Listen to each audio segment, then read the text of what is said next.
God's people have been held captive too long. They have been held captive too long. There's a great shaking, a great tossing, a great turning. People will be displaced, dismembered, bodies on top of bodies on top of bodies. Everything will be thrown out of whack. People will be running for their lives, screaming. It's up to you to know that the kingdom of heaven is within you, and that you will not be moved or you will not be shaken, and that you are actually standing on the laws, statutes, principles, and commandments that He gave in His Word. He only commissioned us to, not commissioned, but He told us that righteousness comes from following His statutes, commandments, and His Word. Are you following that? Are you safe? If you're questioning your salvation, then that means that there is something that's not clicking. There's something that's not clicking.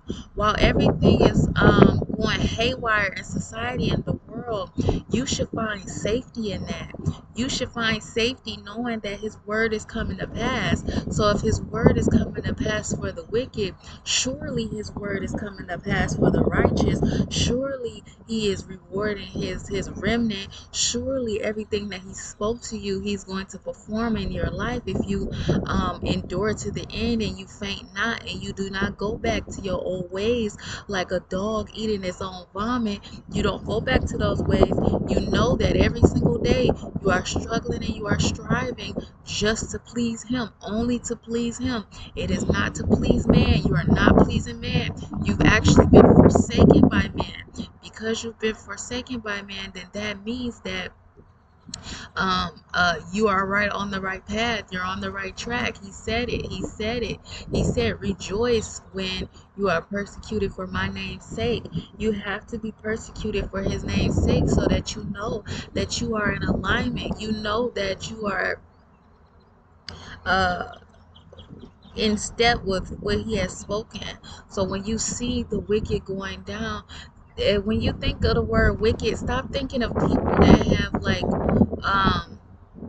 that look a certain way. Stop thinking of that. Stop thinking that people have to look a certain way. A lot of times Satan disguises himself as an angel of light.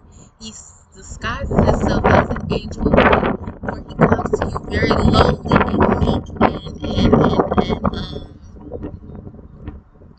like a sheep in wolf's clothing, basically. So, a wolf in sheep's clothing, basically. So he's gonna he's gonna look just like you and I. He's gonna look like, oh yeah, that person is holy. I need you to fall out of those illusions and only trust the fruit. And you have to. It's getting so bad today that you can't you have to know the word of God for yourself. You have to know the word of God for yourself, and you have to hearken unto His voice. Everything may look perfectly right in the physical, and they may be saying everything right, but if the Lord comes to you and tell me they ain't right, then they ain't right. And then there could be somebody who's it looks like they're of the world, but if the Lord come in and say that's mine, then that means that's His. We don't have time. We don't have time. It's very dangerous out here. So I just want to make this word. We don't have time for partiality. We don't have time for judging things by its appearance. You're going to need, like Samuel, you're going to need to hear the voice of God and know who's a David and then know who is Jesse's other sons. They weren't called. So, yeah.